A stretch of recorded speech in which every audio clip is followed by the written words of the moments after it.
It's a little after 6:30.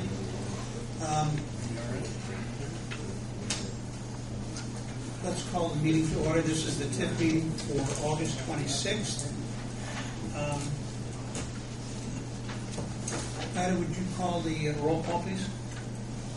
Ken Dornick? Yes. Doug Fry? Here. John Schmallenberg? Here. Darrell Poland? Here. Lowell Redlick? Here. Tim Gordon? Here. Dave Wiley? Here. Thank you very much. I'd like to start out with just an update from HNTV as to where we stand right now here. Darrell, if you can do that. We don't have a lot. Most of you have been down Lincoln Street. The relocation of the utilities has started and is ongoing. As far as transitioning, we are getting less and less calls. So I assume that we've transitioned successfully to Mark. So he's getting the calls now and dealing with stuff. So probably I don't know that we'll be back anytime in the near future at this point. I think we have one final invoice that will be forthcoming. I think it's for about $260, so that should final out the contract amount. So the only thing I will point out that Christina did mention, we had some discussions earlier on with your welcome sign out there by 3 about permitting issues associated with that being in the right-of-way, NDOT's right-of-way. NDOT was supposed to get something back to us. They never did. Christina reminded them on several occasions, so I guess don't let that drop. Talk to your project manager NDOT about that. That's practice maintenance anymore, right? Yeah. They were supposed to get some language or what they wanted from the city as far as their permitting was on that sign. So that's the only thing that we thought of that didn't quite get wrapped up. So. Any other questions? No, just a comment. I want to thank you and Christina for all the work you guys did on this. It's been a long road to get where we are. Yeah. And you guys put in a lot of time and energy. I know there were invoices involved, and I also know there's a lot of free time involved. And so appreciate your involvement in it. Tonight's a freebie too, by the way. Yeah. Keep it as long as you can. Good, thank you. Thank you, Darren. Thank you. I second that, Darren. I jumped ahead of myself here a little bit. We need to approve the minutes from the last meeting. Can I hear a motion to approve the minutes? So moved. Second? Roll call, please. Ken Dornick? Yes. Doug Fry? Yes. John Schmallenberg? Yes. Darrell Poland? Yes. Lowell Redlick? Yes. While I'm on that subject, I want to thank Doug for filling in for me last month. I was out of town, and I appreciate you guys doing that, carrying on. And while I'm handing out thanks, to get where we are tonight with the letting of Lincoln Street project, we're going to talk about the financing a little bit more tonight. It's been a long road to get here. It's been going on for many, many years. A couple of administrations. We've had a lot of people sitting at the table. Not only those of us that are here tonight, but some who are not here. And I just want to thank everybody for all the effort that everybody's put in on this. It was not an easy job to get where we are.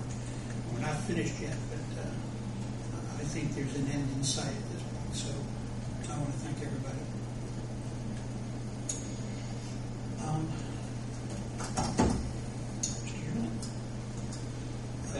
Could we get an update from you? I'd be happy to. Thank you, sir. I'll keep this short, which is not my normal speaking pattern. But as Ken mentioned, it's been a long road, but I think it's been a successful road, including over the last about 10 days or so, discussions with the local financial institutions regarding the acquisition of the bond anticipation notes that will provide the interim financing for the construction costs.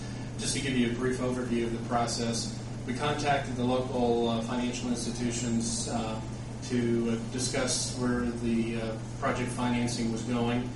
We had some good conversations throughout that process, and through various give and take in that conversation, we came back to 3 banks that had some significant interest in purchasing the notes that were going to be used for the interim financing.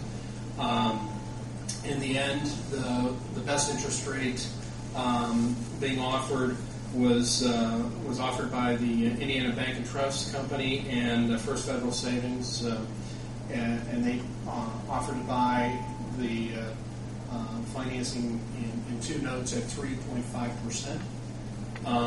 Indiana Bank and Trust is taking the largest portion of the financing, and with that, they are charging a placement fee of $5,000. So between the interest rate and the cost for the placement, I think we got some very reflective interest rates in the market, and all the terms associated with the notes, with the financing, are consistent with what we talked about in the past. They're going to be draw notes, so you won't pay any interest on any proceeds until you actually disperse to you and use to pay claims of the project.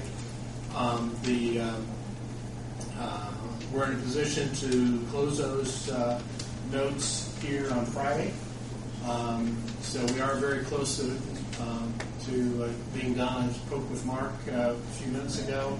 I think we're getting the invoice from NDOT in the next day or 2. So all those things are lining up pretty well to begin the construction that we're all anxious to see get started and get done. There are some just some procedural things that need to happen for the closing to take place, and I think we're just going to take a second to kind of walk through those to put a capper on this. John, before I let you off the hook, I've got a question. One of the items that you noted in the letter was that you had mentioned before placement fee with Indiana Bank. Is that a normal process? It's not. It's not unusual. I would say the majority of the time we would go without that. It's probably worth noting that somebody buying these securities is going to probably incur a little bit of cost in having the documents reviewed and basically the transaction reviewed either by their internal counsel or outside financial advisor sometimes. And so to the extent that they go through that review, they can incur some cost. And this is a way to cover that cost. Sometimes that cost is they're funded basically through the interest rate, and sometimes through an upfront fee. So I think the fee itself is understandable.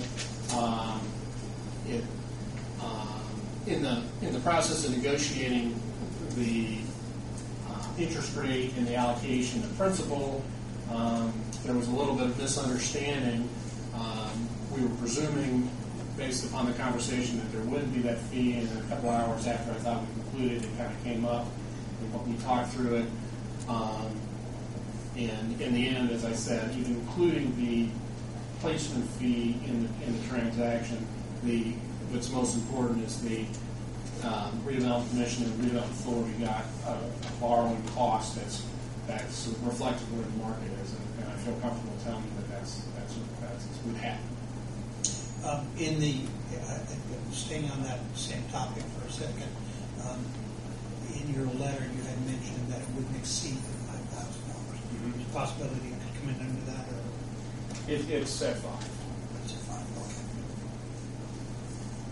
Who review the documents on our behalf? You're creating them. We're creating. Well, that's good.